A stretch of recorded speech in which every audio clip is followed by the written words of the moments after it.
Broadcasting from the Any Hour Services podcast studios, I'm your host, Mike Wilson, and on this episode of In the House, we're back with another episode of Who's in the House. Stick around. Have you seen the button push? You've never seen the button push? I didn't know that you did that. Yeah, so the button came around because in the early days, if you go back and watch the first episodes, we knew in our heads that there was going to be like some music right there after I did the little intro, but everyone would just sit around because I'd say, let's go. And then I just kind of like, I dance because I could hear the music in my head and they'd just be like, this is awkward. Yeah, so anyway, nice. so now they got a button so that I can push it. And that was the new music for, Who's in the House. All of you listening already know, well, you should know if you're a fan of the show, that In the House is a podcast about the major systems in the house, electrical, plumbing, heating, and air conditioning. But we wanted you to get to know more about the men and women who work on those systems, the tradesmen who keep our homes safe and comfortable. That's why we're calling this show Who's in the House. Our guest today is an HVAC tune-up technician at Any Hour Services. Karlie, welcome to the attic. Thank you. How'd that feel to you? Did it seem natural? Yeah, I've watched the show. I know you got to do an intro. Yeah, well, yeah, but the attic part is a little bit different because we're trying to figure. We're still trying to come up with a name for what this space is going to be, and the attic just kind of like felt like it's a room in the house that maybe not a lot of people go to, and so we felt like the attic. You have some suggestions, like Jim Rohn, like when he does his sports show, right? The jungle. Yeah, you don't want to say in the basement. That feels okay. dirt. Yeah, the attic is good. I like Attic's that. good. No, like welcome to the bonus room. Ooh, that's good too. But most people don't have bonus rooms. People know what an attic room is. Welcome to the double wide. I grew up in a single wide. All right. Welcome to the trailer park. All right. Anyway. All right. So, Karlie, why don't you go ahead and introduce yourself? Tell the folks who you are and just how you would normally introduce yourself if you were meeting somebody for the first time. Okay. I'm Karlie. I grew up in Chicago and I have lived in Utah for about 12 years. I started at Any Hour less than 6 months ago. But I've been around the HVAC business basically my whole life. My dad owns an HVAC company in Illinois. And so grew up going on jobs with him in the summers and hanging out with him and hearing a lot about how he does his business and like how he treats customers and stuff like that. So, yeah. That's awesome. So been in Utah for 12 years, but you grew up in Chicago. Mm-hmm. Was it Chicago proper or were you guys like outside of Chicago? That's always a good question. I grew up in the suburbs, so I can't technically claim Chicago, but nobody knows the town that I grew up in. So yeah. Try me. It's called Lake Bluff, Yep, Illinois. don't know it. Exactly. Was it by a lake? Yes. I grew up about 2 miles from Lake Michigan. But it's called Lake Bluff. Yeah, because there's a huge cliff that drops down to the lake. It's not like... I thought maybe that was the city's big bluff. Like, hey, we're just kidding. It's Lake Michigan. No, no. It's not like Utah Lake where there's a nice beach that just like slopes right into the lake. There's a big, huge cliff, and then there's a little beach. So, yeah. So did you... I've never been to... actually, I've seen Lake Michigan, but I've never like lived and grew up around it. Would you like... Was it a big, like, did you go there in the summers? Like, because the Great Lakes are not like the lakes that I think about, like, growing up, where it's like, oh, let's go, jump off the dock and, like, do these things. So what was the Great Lake of Michigan like? Yeah, I wouldn't say it's like the lakes out here. Like, people don't go motorboating and they don't take out pontoon boats and stuff like that because the water is so much rougher. A lot of people sail or take yachts out or jet skis, I guess, sometimes. Yeah. But haven't seen a yacht on Utah Lake or Salt Lake. A lot of yachts on Lake Michigan. Yeah, that's more the style. It's 90 miles across, so you can't really see the other side. There's lots of opportunity to take boats that you would normally take out on an ocean. That's cool. Yeah. Well, all right. So let me get a couple of things. How old are you? I'm 30. Okay, What well, that year? sounds like you're bluffing right now. I'm 31. Okay, 31. So I was thinking in my head, like, you've been here for 12 years, but you grew up in Chicago, but you look really young. Yeah. Do you get that a lot? Every time I go into someone's house and they kind of question how old I am, they're like, you like 23, 24? I'm like, I've gotten 18 on an airplane before. Really? I was like, no. I literally graduated college like before you were born. Shut up. Like, no. Married, single? I'm married. Married. How long you been married? A year and a half. Year and a half. Congratulations. Since, Thank you. We didn't know each other back then. Tell me, kids yet? Nope. Okay. You said you've been in Utah for 12 years. Let's talk about your journey from Chicago to Utah. How'd you end up in Utah? I graduated from high school and my parents were like, you should go to college. And Parents usually do. yes, they're like, you should do something meaningful with your life and spend lots of money. And yes, so I like spend lots of their money. They're like, you should do something meaningful and spend lots of our money. Or your own money, like all your savings, so you can go to college and that's get a good degree. that you had savings. Yeah. Okay. So I looked for schools junior and senior year, and I really wanted to do track and field in college. And so when I looked at Utah State University up in Logan, they had an option for me to walk onto the team and then get like smaller scholarships or more aid as I went along. So I decided to go to Utah State University and do pole vaulting. Wow. Yeah. So that's how I ended up in Utah, and it took me like 5 years to graduate. So I graduated with a degree in marketing, which I know you are familiar with, you guys. Then I did sales for software technology companies for like 5 years. Yep. What does that look like? Like, what kind of software solutions were you selling? There's a company here in Utah called Lucid Software, and I worked for them for a few years. I worked at a startup most recently, and they sold software for information security. So, yeah. That's cool. Pole vaulting. I'm curious. Did you do that? You did that in high school, I'm assuming? Correct. When did you start pole vaulting? When I think I was a freshman or sophomore, my coach was like, you're not really that fast. How about we try a field event, which was good because I wasn't that fast. So then when did you start with like track and stuff? Like, I'm assuming like you always see when spring's coming around, like herds of teenagers running, and I'm like, okay, is that cross country or are they getting ready for like whatever? But how did you get started in track and field?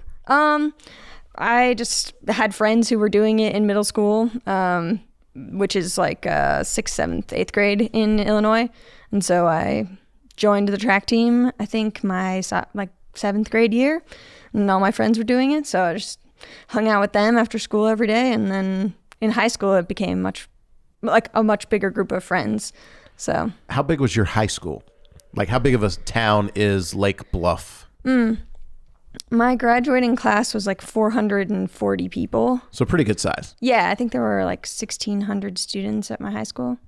So, okay, and then tell me, the reason I'm asking these questions is I'm trying to imagine what the level of competition was with the track and field, because like I grew up in like small towns, and so all you had to do was like show up and say you were willing to be on the team. Didn't matter if you had much skill or not. So but of that big a school, it seems like you probably, how good were you at pole vaulting? Probably not that good. Oh. Okay. No, I liked it. I had a lot of fun. I did really well I made a lot of progress my junior year, and I think that's why Utah State was like, yeah, let's have you on the team. So what does getting into pole vaulting look like? Because when I see it, like, oh man, that looks so cool. Like people doing that running, but then like, what if you miss the little thing, this, I don't know what even the hole is called. Yeah, the box where you put the stick, and like I always have these fears, like I'm a bigger dude, like what if the stick breaks? Are they rated by poundage? Like what if and then you see the videos on YouTube of people like getting impaled. Like, okay, so did you have any of these fears? Everything you said is true. Really? All of those things happen? Yeah, all those things happen. I didn't break a pole, but I bounced back out of a pit at a meet in Boise. I think there's a video somewhere. You're going to have to get that video so we can put it on the show. I don't know where it is, but convenient. I like took off. I made my takeoff and I wasn't running fast enough and I just popped right back out and fell. So the stick bends and before you go over the thing, the stick flings you back? Yes. How tall are those sticks? Most of the poles are like 13 plus. How high up off the ground were you? I was probably like 10 feet off the ground. And it just slung you back, huh? Yeah, because if you think like physics, you get something going in the forward motion, but then once it starts to straighten out, right, it can basically just push you back. So if you're not going fast enough and you don't have enough force going in, then yeah, you're coming back out. So you really can't like dip your toe in the water of pole vaulting. You got to like go all in on it. No, you can. When I was like a freshman, sophomore, you don't bend the pole. Like what? You just straight pole it. That doesn't make any sense. Yeah, right. To explain that. So like all the pole vaulters out there, like this guy, he doesn't know. They're probably like, wow, she doesn't know either. But basically, you take off and your body like is flat when you take off. So like, let's say the ground standard is here. What's the standard? The height you're trying to clear. Okay, gotcha. So the standard and your pole, the height is here, and you take off, and you basically get your body to go at least flat, so you clear it. But when you're better, and the more you train, the pole bends as you take off, so that you get more height. Like your body is here, and then that. I don't know how to explain this. That's all right. Everyone listening is like, where's here? What's this? What? So here's the pit. Here's the box.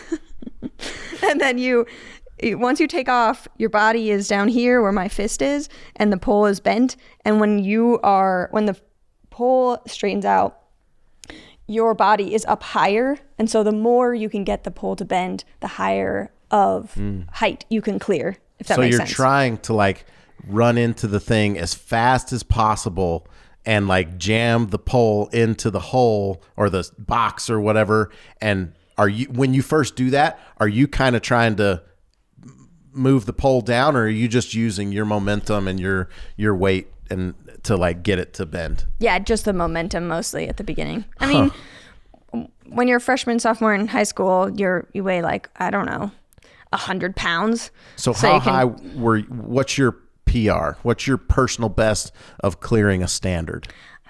Probably like 10.6. 10.6. 10 feet 6 inches. Give us an example. Like, what do Olympians do? Yeah, I was nowhere near that level. No, I wasn't gonna say that, but I guess I was just trying to envision because I don't follow pole vaulting. No, that's okay. Do you, Austin? No. Okay. So what do Olympians like? Give me an example of what they do. I think the world record for women's right now is like 16 meters to 16 meters.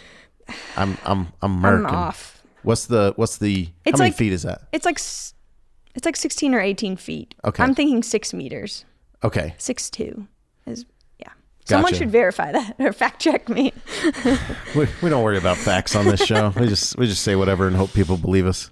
Yeah. All right, cool. So that pole vault. So what's your worst like pole vaulting like accident or mishap? Oh, definitely that weird swan dive thing I did in Boise. Like bounced in, bounced out, made a weird noise. It was on camera. Everybody at the everyone at our end of season awards ceremony from the entire like athletes group at college was like, wow, that was really funny. And I was like, oh, I want to die right now. Seriously, if you can get the video, like we would love to include it in the show.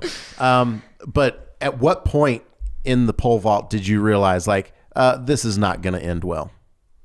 As soon as I took off. Really? Oh yeah, you can tell because like you know what it's supposed to feel like, and it didn't feel right. So was that early on in the career and you got better, or were you like pretty experienced when that happened? No, I definitely got better after that. It's a good learning experience, right? Yep. Okay, cool. So one of the things that I want to do with the show is I don't remember growing up when I was in high school and things. I remember career days, and I remember going and taking like an aptitude test where you'd like answer some questions and they'd say, oh, you're meant to be this, and whatever that is. I don't remember a whole lot of people, or at least my friends, saying like, I really want to be a plumber. Yeah. I really want to be an electrician or an HVAC technician. So I'm always curious how people go. Did you have friends and things like? Mm-mm. So I'm always curious how people end up in the trades and what that path looks like, because there's a lot of kids, that there's a lot of pressure, I think, to like go and like start up and do something in the tech fields. And like I've got 3 kids, and one of them leans towards like homework super easy. He like academically achieves, and I've got another child that's a little bit more like me, like ADHD. He's like all over the place. He's much more creative, and school just isn't his bag. He doesn't love the grades. He has the ability to do it, and luckily he's got a mom that like makes him like before the term is over go turn in all of his assignments and things, so he's got decent grades. But I hear the grades that they're like pulling in, and my wife feels disappointed with like B's, and I'm like what? You got A's and B's and you're not happy? That's like, great. I would have loved to have bring home A's and B's. Like that wasn't my report card. So anyway, let's talk about when you were in high school. You're doing your sports, doing those things. You went to college for marketing. So talk to me in high school what you thought in your head. Like, what did you want to be when you grew up? I wanted to be a fashion photographer. Ooh. I was obsessed with Vogue, okay, the magazine, like obsessed. All right. I would read all the articles. I knew all the names of all the models. I was obsessed. But I didn't go to school in New York City, obviously, and I didn't go to art college, which is pretty much necessary if you want to do anything like that.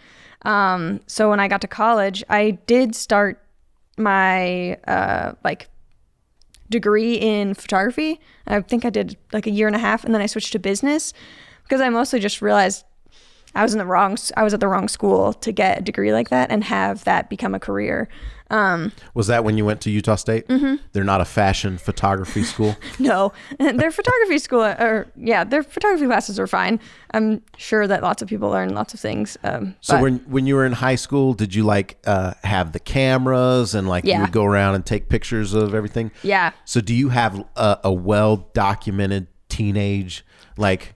You know what? Life? I didn't like to take pictures of my friends, and like I love to take pictures of buildings and like strangers on the street in like really interesting clothes, or people with really interesting shoes, or so you things were like like that. You understood like this is photography, not like pose and like everybody say cheese. Yeah, no. Interesting. So and the selfie wasn't a thing yet. I think when you're looking at me, you're still thinking that I'm 22, but the cell phone was really only like a thing when I was in high school. So selfies didn't even exist. Well, I'll take you back even further. Like when I was in high school, yes, the term selfie, no one knew what that was. But like you have a group of friends, we would get the disposable cameras. You'd get the disposable cameras, or you would get or you could buy like a camera. It wasn't digital. It actually, it was a step up from like disposable, but you'd have to get the little rolls of 34 millimeter. I don't remember what the film was even called. Yeah.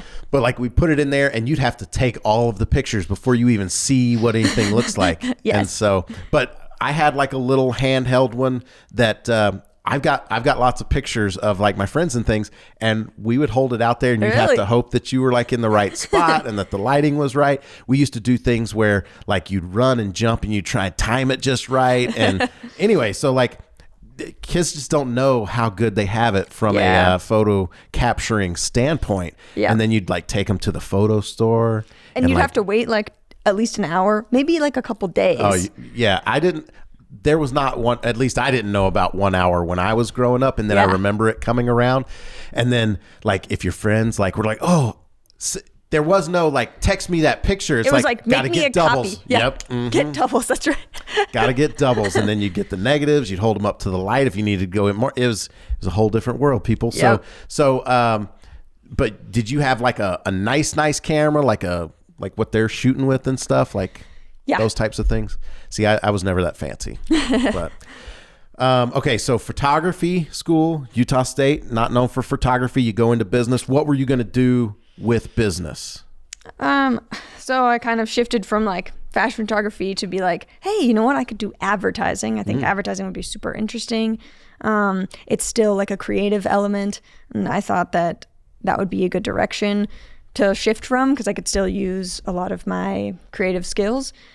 But I graduated from college and realized I didn't have any connections in the advertising world.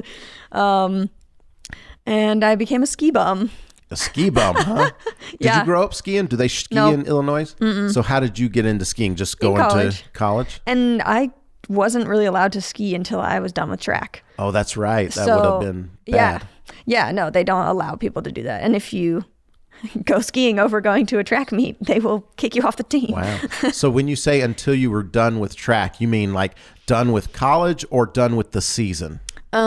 So there's really only 4 years that you can like compete. And I basically finished my 4 years and I still had time left in school. And so, I was, like your son, I wasn't exactly the greatest student. And I had fun taking classes and I switched majors, halfway. So, sure. No, I started skiing because I picked up a pass. A bunch of my friends were skiing and Beaver Mountain. Yes. I grew up in Logan. Yeah. Beaver Mountain was a place to go. It was actually the only place to go. Yeah. Or wait, no, they opened a new place, Cherry Hill, right? Yes. Did you go to Cherry Hill? Once. Oh, okay. I never went. It wasn't, when I was in school, it wasn't around. It's not a thing. It's fine. I just want to shout out Beaver. I skied the Beav every day, man. I've never skied the Beav, but I feel like I'm cooler now for saying it. Yeah. So I started skiing. I'm going to backtrack. So I taught swim lessons in the summers sometimes. So I knew how to teach little kids how to do like a skill, right? So I was at the ski resort like this whole season and I actually would follow kids on the little carpet. There's like a little conveyor belt that little kids ride. And instead of getting on a chair and going up the mountain, they just ride this little thing and then they have a very small like area where they are okay to ski by themselves. And training wheels for skis, sure. like they stay hooked into the machine but they got skis on their feet, or this just takes them up to the top of the bunny hill. Exactly. Okay. Just hooks them up to the top of the bunny hill. It's like a rubber mat that they stay on their skis and then they get kicked. And you followed them because you were an instructor or you were starting? So because I was so new to skiing and so I would follow these other little kids around who were getting taught by instructors and I was like, I could do that. I could totally teach kids how to ski. All I have to do is figure out how to do as much as they're doing and I could teach them. Okay. And all I have to do is figure out how to go backwards, right? Because you teach kids like from a backwards perspective. Oh yeah, and I was like, point. Okay, I'm going to try this. So I graduated from college, have a degree in marketing. And I'm like, Mom, I'm going to be a ski bum. She's like, wow, what a waste. Wow. Mom said that. It was close. It was probably close. So I tried out for a ski instructor job at Beaver Mountain and shout out to the amazing people who run that business. For not mountain. checking your references and knowing how much experience you had. No, they knew. They knew exactly. I took the test. They did a written test that year and they did like a little interview or whatever. And I passed like perfect, whatever. And then they got me out on the mountain and I was like, they're going to know. They're going to know how bad I am. So I just did as much as I could. And I got to the bottom and they were like, cool, you can teach 3-year-olds. Is that the beginning level or are there younger? Okay. Nope, that's it. That's the very bottom. So I taught basically like 3 to 5-year-olds my whole first season. But I taught for like 5 years and it was so much fun. Wow. And, so is that your like... I mean, that I could see how that would be your job in the winter. What'd you do? Did you go back to lifeguarding in the summer or like? I worked at a bike and ski shop. It's called the Sportsman downtown. If you grew up there, it's been there forever. Yeah, it's awesome. Nice. Well, okay. So you're doing that. Okay. Yep. So move us a little bit closer to like, what's the next progression in your career? Yeah. And why did you stop if it was so fun? Well, I mean, money. You got to make more money than you did in college. You know what I mean? Fair enough. So I worked a couple random other jobs, and then I interviewed for Lucid Software. And a lot of times, from what I've seen, most companies are looking for like a personality or the way that people communicate more than they're looking for skills, which turned out to be true with Indie Hour. I know some stuff about heating and air conditioning, but the ability to talk to a customer in their home every day is kind of the really valuable skill that I had. That's kind of the same thing with sales in tech companies. A lot of what they're looking for is the ability to talk to customers, to work hard, and to communicate effectively, either via email or on video conferencing or on phone calls. So when I interviewed there, apparently I said the right things. Apparently I showed them what they wanted to see. And so I started on their sales team. There were about 120 employees when I started there. And then in the 3 years that I worked there, they got up to 700. I met some of the best people in Salt Lake City working there. I made some of my like best friends. I'm very grateful for that experience. They were good people to work with. And then, so let me back you up real quick. So you were a ski bum teaching 3-year-olds to 5-year-olds how to ski. How did you go from doing that to deciding that you wanted to do sales? It was basically the only skill I felt like I had. Okay. That sounds terrible. Well, no, did you logically think of it that way, or did you just go looking for jobs and then like fall into that? No, so my whole like, hey, you should take an aptitude test, in high school. Everybody always was like, you'd be great at sales. Okay. Which is, you're not sure if that's a compliment or if you're like, should be proud of that fact, because some salespeople get a bad rep. So you're like, what does that say about me? But I think what that says, especially when you're younger, is what that says is that you're a good communicator. Because if you have an outgoing personality and like you connect well with people and you're able to make them feel at ease and make them laugh and make the conversation easy, I think that's just adults' way of being like, oh, you be good at sales. Yeah, exactly. But, all of life is communication. If you can figure out how to communicate to people, like you can go anywhere. Because like you said, when we hire here, one of the big things you can learn the technical side of it. You can teach that if someone wants to learn and they're, technically minded that way.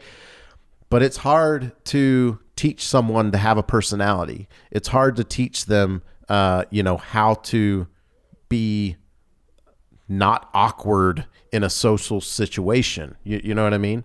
And so in their way, I think that was their way of like complimenting you. Yes. Like also going back to my kids, I have the one that's actually my oldest that's like smart and stuff. He's more of an introvert like me, and he would not be as comfortable getting out of his comfort zone and going and talking to strangers and learning and meeting, new people that way. But then my 2 youngest, the one that's like much more ADHD, like he's so like, he gets so excited about whatever the other person is into, and that's like engaging. And it's really cool to, when I'm a parent and seeing like how, they all came from the same place, but they're all 3 totally different people, right? Yeah. And I'm raising them the same, but there is definitely something to, there's the whole nature versus nurture argument. And I think that both play a part, but there's a whole lot to say with like, you're born, a certain way, and that's who you naturally are, and to be comfortable that way. Okay. So you're doing the sales thing. How long did you say you did it? 3 years or so? I was at that company for 3 years, and then I worked for another company for 2 years. It was a startup. Another sales company. Okay. So, and then after that, that's when you go into the trades? Yeah. Mm-hmm. So let's talk about that transition, because we know you grew up around it. Actually, let's talk about that. Growing up, like what kind of business did your dad have? Was it new construction? Was it service? What did he do? What did you see growing up? Yeah, so he did residential like service and installs. Okay. Not new construction. And HVAC, or was he plumbing and electrical? Just HVAC. Just HVAC. Okay. Yep. Did he have his own company or own business? Okay. Yeah, he runs his own company. And it's him, and then like during busy seasons he usually hires like 1 or 2 people to help with installs or like extra calls or whatever. But one thing that I really noticed from him was how much his customers trusted him. I think if someone knew me super well, they would have known this story, but basically he would tell us like, oh yeah, so-and-so like gave me their garage code. They weren't even home. Or, you know, people write me blank checks and leave them on the countertop. And when I'm done, I just write out the total and just do what I'm supposed to do. And that's what I'm here for. And he has about 400 to 500 customers, and he's had those customers forever. It's interesting to watch someone who really takes care of their customers and to knows so much about, you know, the technical side, but really the trust he built with his customers was what I noticed the most. Actually, when I interviewed at Any Hour, I noticed that so much of that same feeling. So many people were like, the customers like really like us. We have all these great reviews.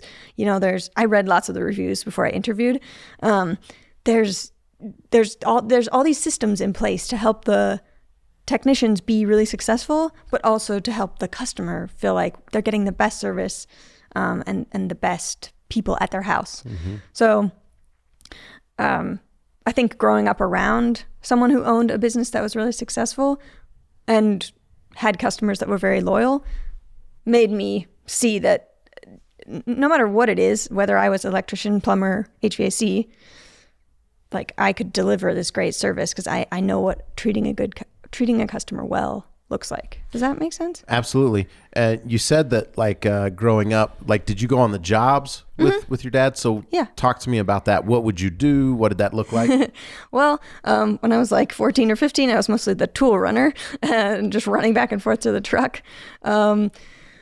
But eventually my dad would be like, well, this is how this works. And this is where the air goes. And this is like how the furnace actually heats up the air in the house. Or this is how the air conditioner pulls, you know, air in and makes the house cold. Or just the basics. Mm-hmm. And also, I think the familiarity of the words. Like, this is a heat exchanger. This is a condenser. You know what I mean? Mm-hmm. So I just understood those words, at least what they were.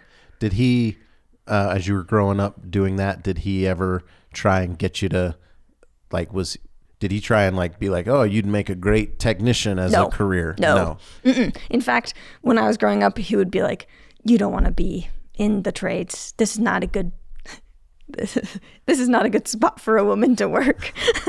I know he meant that in the nicest way. He was not trying to be like sexist or whatever. But I mean, he worked around a lot of people who maybe it would be a little bit scary for me to work with, right? And he was like, I don't want my daughter to like be around these people, right? But I think it's different when you work for a company like Any Hour because 1, you have the protection of like 400 employees, and 2, there's a high standard of people that you hire, and we don't like I spent a lot of time at Johnstone Supply as a child. Those people were great. They always gave me suckers. It was fantastic. But you saw everybody who works in the trades, right? Mm-hmm. Versus, Any Hour, we don't really do that. We have truck ferries.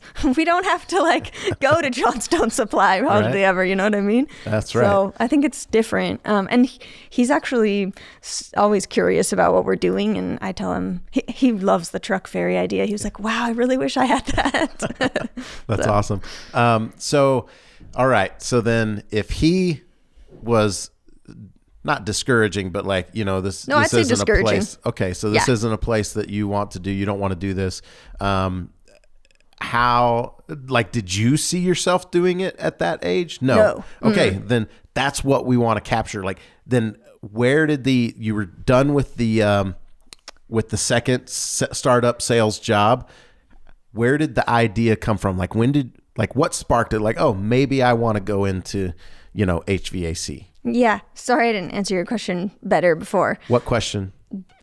Like why I got No, into no, it. you're good. I'm what they call a professional question asker. So like if I don't get the answer I want the first time, I'll just figure out another way to ask the question. But no, I didn't actually feel like any of your answers you gave weren't answering the question. So I feel like I didn't do a good enough job asking the question right. But all of that backstory is what I wanted to hear. So now, like, what planted that seed? How did you go from, like, when did you decide I want to be in the trades? Yeah. So when I started at that startup, my intention was to get into marketing, like to move from sales to marketing. Okay. And I think it became pretty clear while I was working there that was not going to happen. The marketing team just wasn't growing very fast.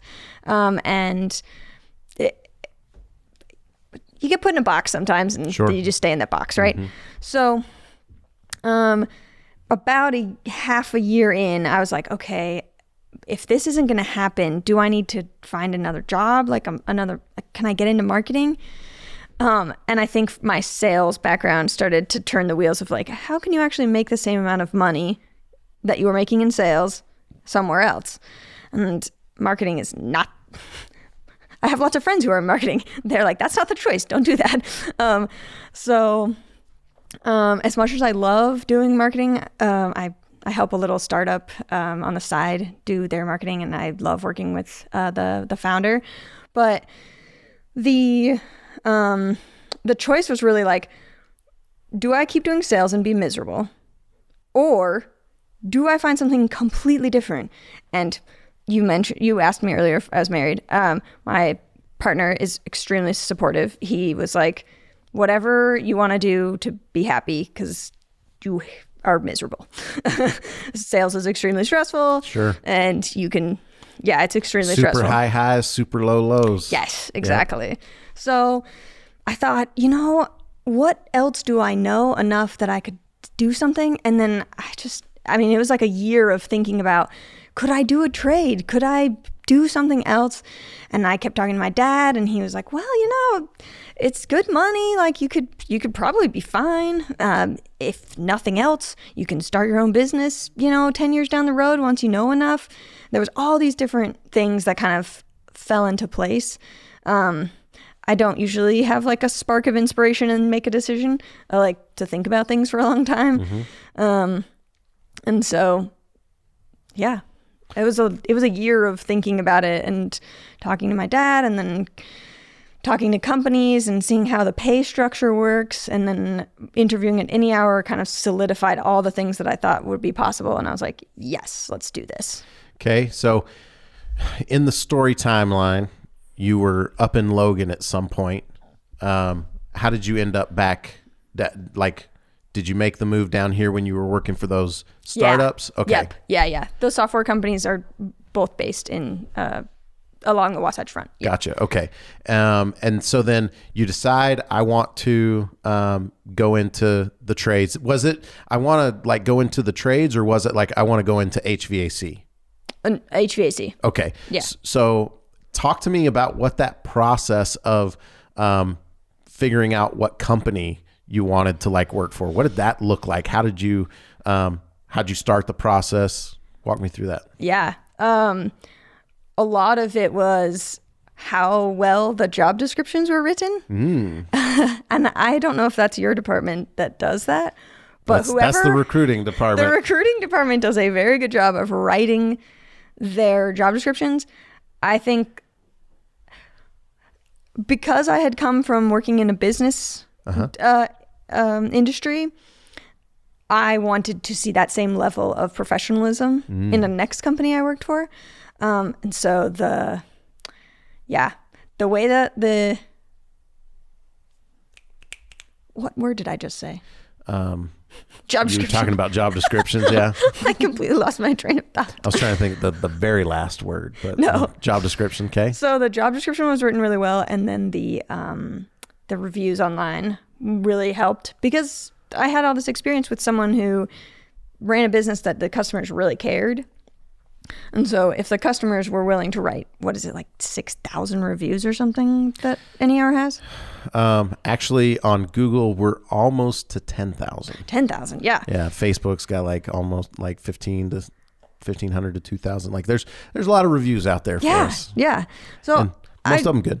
Yeah, most of them are good. It's incredible, actually. A lot of what I read talked about, the technicians and how well the customer felt like they were treated. And a lot of them said, I felt like I could get a hold of this company easily and I could talk to someone on the phone and blah, blah, blah. There was all these things that made me think this is probably a good company to work for. 1, 2, the job description makes me feel like they're going to take care of their employees, whoever they do hire, and they have a fairly serious selection process. So I wanted to treat it like a regular business job and see if the company was willing to take me. And I emphasized that I had those soft skills like communication, talking to customers, that kind of thing. I don't know if I answered your question, actually. You did. No, this is great. Where were you looking? Like, were you on Indeed? Were you KSL Jobs? Like, where did you start looking? Yeah, I looked on Indeed, KSL. I like to look at companies' websites. So, like, if you search HVAC companies and you check the first, 10 companies that show up, if they have a job page, that usually means they're on top of their recruiting. That usually means they're interested in hiring people. And I guess it was process of elimination based on what I saw on people's websites, how updated it was, how much activity was going on, what kind of job descriptions were written, and how easy it was to be like, hey, I'm interested in applying, and taking that step. And the barrier to entry was easy enough. When you applied, was there an application button on the ad? Did you call? Did you message in on social? Do you remember what that was like? I have no idea. That's okay. Doesn't matter. That was like 4 months ago. That's all right. I guess the way that you went about it is makes a whole lot of sense. And when you say, like you Google HVAC companies, that reminded me of how a lot of people back in the day would like look for a job. You go to the phone book and you look under, air conditioning or furnace, and you like start calling, you guys hiring? You guys hiring? You guys hiring? There was no way to check into the company and things like that. And so, one of the things that I like to ask is, if the technician was at a service company before, and you're unique because even though you weren't at a service company, you actually had a really good example of like, hey, this is what a successful business looks like as far as like that relationship with the customer. Yeah. And so that's really interesting there. So when you went through the interview process, what was it when you were going through any hour that made you were like, was there one thing? Like, what was it like, that's the one? And did you interview at other places? Yeah. Don't call them out. I won't. But talk to me about the difference in that process and what you saw. So I'm going to backtrack again. Okay. The interview process can tell you so much about a company. And in the first interview, I felt like I could tell that it wasn't going to be good. I did Here? that. No, not here. Just at other HVAC. I knew that's what you meant, but I needed you to say it. Sorry. No, you're good. So at other places, the interview didn't go well. Well, it wasn't just that it didn't go well. It was that they weren't prepared. So at a lot of the tech companies that I would interview at, because they're always recruiting salespeople, so they're trying to poach people all the time. So you'd be interviewing like the entire time you were at a company. At least most of the people I knew were. But at the other HVAC companies you went for? Sorry, the tech companies that I worked tech. for. Okay. So my experience with interviewing was high. Like I had been around a lot of interviews. And so then when I came here, the first meeting wasn't really an interview. I met with the recruiting department. There's 10 people. They do a tour and show you around. And I was like, well, obviously the company is set up well. But the first interview, I can't remember if it was Troy or Richard. Those are some of my managers. Sure. The way that they were prepared to talk to me and ask me the right questions and understand if I really had the right answers, that's how I knew. And that sounds funny, I guess, maybe. But if they're not going to ask me good questions, you're really good at asking questions. Thank you. Where's my I'm good at asking questions button, Austin? You are good with people. Thank you. if they were prepared to talk to me, then that means that they were probably prepared to hire someone who was the right fit. And so if I met that standard, that meant that I would be a good fit and that they would treat me right. Does that make sense? Absolutely. Yeah. No, it's really, being here as long as I have been, like it's really awesome to see through a new person's eyes, like how they perceive the company. And as you were talking there, something that I don't think a lot of people understand, and maybe since you're a little bit older, you got a little bit more job experience, and you knew you were looking for something like, hey, I'm looking for a career here.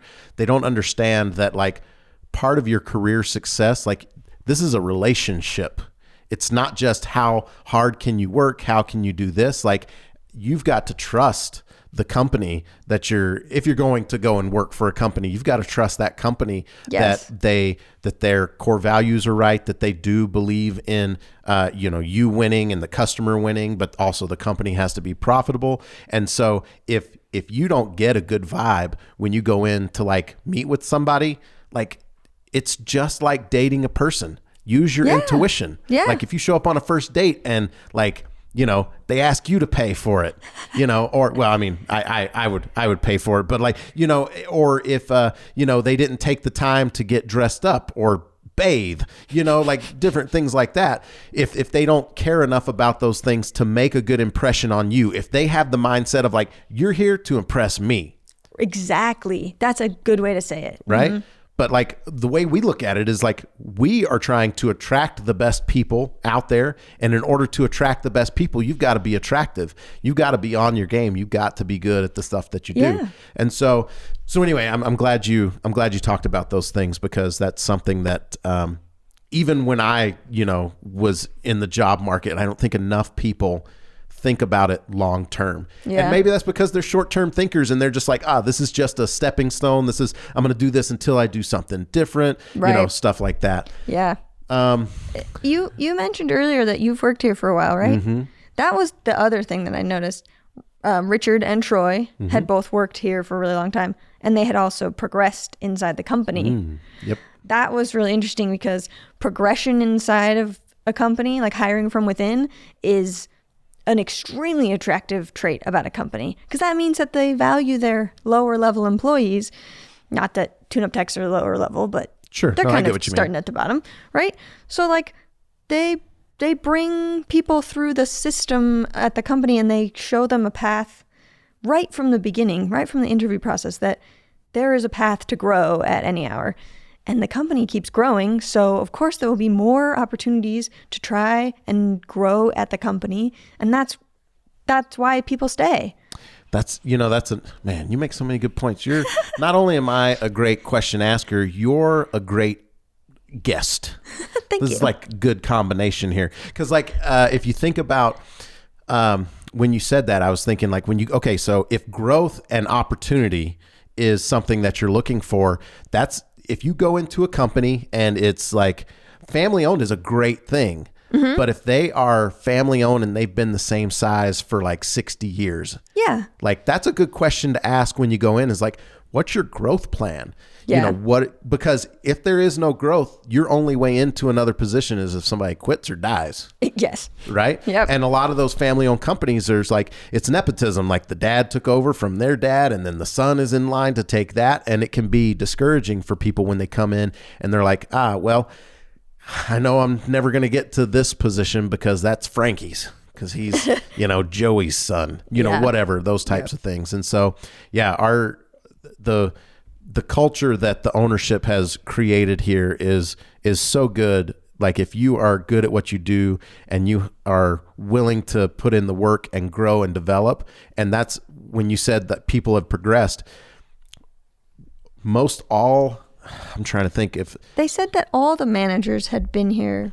So or something like that. I can't remember. Yeah, like most all of the managers, there might be, like, a couple here and there that, like, that didn't, like, weren't necessarily homegrown, but, like, all of the managers have been here for a long time. Yeah. But most everyone in the company started from the bottom and like they progressed into those companies. And that's like Any Hour has like leadership training programs to develop leaders, because they know it's like the GE of like the, the technical world, because they know that their growth is contingent on not only great people, but great leaders that can help to expand and scale the company that way. Yeah. But, well, I don't want to like keep you too long. This has been like a great conversation. Let me just look at my questions here, because I did come prepared, but I've been so engaged I haven't been following my outline here.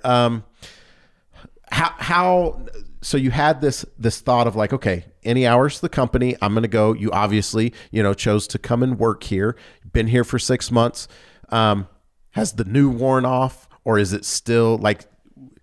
Was it false advertising, or like, is it what you thought it would be? That's a good question. I think that actually happens at a lot of companies, because you kind of get this like flashy show at the beginning. No, I don't feel like the new has worn off. But I also feel like that's kind of the attraction, one, to the company, and two, to like being in the trades. Like, you do something different every day. Right. I think there's a lot of people who, at least I would think, sitting at a desk doing a job that's very monotonous gets frustrating after a while, and you really want to do something new or have like new experiences. I meet so many people. Like, I've already met, I don't know how many people, so many interesting stories. I get to see lots of new areas of the city and like the state. I get to try new things. I get to look at new furnaces. In the summer, I'll get to look at air conditioners and different houses and all this stuff that's new all the time. The newness of the company is more just like they did what they said they were going to do. And Any Hour has, what's the word? Delivered what they promised? Mm-hmm. Is that? Yeah. Yeah. So do you feel like that? Like, you've worked here for a long time. Do you feel like it's the same, or... The company is not the same as when we started. Right, but it's different in all of the right ways. Yeah. When I started, I mean, actually, first time I ever worked for Wyatt was when I was 16 in the summer. I came in and was like working with him and his dad, and whatever they were doing, that's what I was like helping with. And then, I decided I was going to be, because my background is electrical. I started out as an electrician, and I did all of the grunt work, running home runs and like trenches, like digging ditches and stuff, because we weren't going to rent a trencher. No, Michael dig it. Doing different things like that. And as the company grew and progressed, I like to build. I like the creativity. Being in marketing, I like the creative side, and I like to build things. And this is like building something. It's building a company, and like it's been awesome to be able to help and build this. And so, no, is it the same company? No, but it is so much better than it was. And I like being here. Yeah. And I'm really happy when people, like being here as well, because happy employees make for, happy customer experiences. And you can't build something that we've built like this without going at it. All is on a foundation of going out there and making sure that you're taking care of those people that are calling you for those essential services. Yeah. And that's one of the things that like I, kind of miss about being out in the field, is being in all of those different homes every day. There's a different creative side, and I like what I do now, but the technical side is super fun, because I actually, doing all the DIY videos and things like that. Like I like doing that and teaching people and showing people how to do that type of thing. I've watched lots of those videos, mostly because I've been doing stuff in my own house and been like, how does he do this? The funny thing is, I was having a conversation with my wife the other day, and we've been talking about possibly selling the house, and I was like, I bet we could probably get like an extra 10 grand for our house if we tell them like, hey, we've made 60 step-by-step videos showing you how to do everything in this house. That's probably true. When you watch, that's the water heater you're working on. You know exactly how it's going to work. That's your furnace. Like, you do this. That might be a selling point. I think you should put that in the. Hey, I'm going to, and I'll report back. I'll let you guys know how much more your house will be worth if you just make DIY videos on how to take care of it. Or if I go the other route and I decide to rent the house, Like my tenants will be there. I can send them an email every month being like, hey, it's time to do this maintenance. And like, here's a video if you don't know how.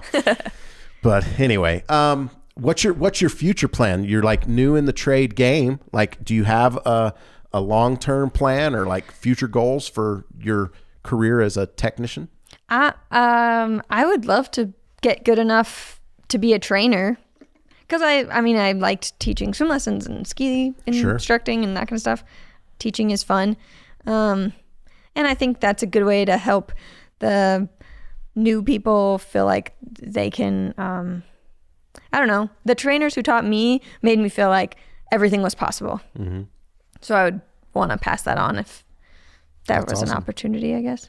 Before we go, we have a segment on the show that we like to call Don't Judge Me. Okay. So I'm going to give you a bunch of either or options and just tell me whichever you prefer. Is it like a quick answer type of thing? Yep. Quick answer. No need to overthink it or explain your answer. Just whatever comes to mind. Super simple, super fast. And you don't have to worry about it because the name of the segment is Don't Judge Me. So no one's going to judge you. Okay. Sounds good. You ready for this? Go. Okay. Spicy or mild? Spicy. Water or soda? Water. Country or pop? Country. Cats or dogs? Dogs. Summer or winter? Summer. Oh, ski bum wants the summer there. Okay. Let's see. Sweet or salty? Oh, no. Sweet. Football or basketball? Neither. Oh, okay. Which one? Or what? Hockey. Oh, nice. Oh, that's a Chicago thing, huh? Like up there. All right. No worries. Indoor or outdoor? Outdoor. TV or movies? What? TV. Like TV shows? TV shows. Oh. Or movies? TV shows. Okay. Jim and Pam or Dwight and Angela? Wow. Jim and Pam. Okay. Bachelor or Bachelorette? No way. Neither. Bath or shower? Shower. Pedicure or manicure? Pedicure. Flowers or chocolate? Flowers. Pizza or burgers? Burgers. Does pineapple have any business being on pizza? Yes. It's a great topping. Okay. Well, Karlie, that is pretty much the show. Thanks for being here. Yeah, it's been awesome talking to you, getting to know you a little bit. Any last words you want to shout out to anybody that might be listening? You know all your family's going to be tuning in. Yeah. Well, no, actually, I have a question for you. Oh, okay. Here we go. Let's do this. Well, now that you do all these interviews and you talk to like tons of people at the company, what's your favorite thing about interviewing? My favorite thing about interviewing people, I think that y'all's stories are just fascinating. And so there's the challenge of every person is a little bit different. Some people have more personality. Some people are more introverted. And so figuring out how to communicate with them and like making the show interesting. But I am genuinely curious to we could have probably gone on a whole lot longer just because I could ask questions forever and ever. My favorite form of communication is to ask a question and let somebody else talk. You know what I mean? Yeah. And so, I just like, I just like what I do. I like the same way you like to go in different houses because, you know, every conversation, every experience is a little bit different. Like these are my service calls. You know, every situation it's the exact same thing. I've got an intro that I say every time, a button that I push, and like the way that I wrap the show and things like that. But, you know, everything that's sandwiched in the middle. So I've got a service system, right? I got a way that I go through it. But like everything in the middle is like whatever I make it. Yeah, that's you know true. What I mean? And whatever you make it. And so I just like, I like that Any Hour hires awesome people so that I get to interview and meet awesome people. Nice. That was a good answer. Well, good questions and good answers. Got to keep this one around. We got to get you on a ride along on an episode of Along for the Ride. So I watched some of those. That might be fun. I think it would be. There were a lot of good jokes. I need to up my joke game though because everybody else was so funny. Maybe that was just edited. I don't know. Well, I mean, of course we try and make the show flow. But no, that's because you guys are awesome. Yeah. Anyway, that's the show. Thanks for listening. Thanks for watching. We'll be back on Tuesday with a new episode of In the House. If you want to know more about Any Hour Services, visit anyhourservices.com. I've been your host, Mike Wilson, and you've been listening to In the House.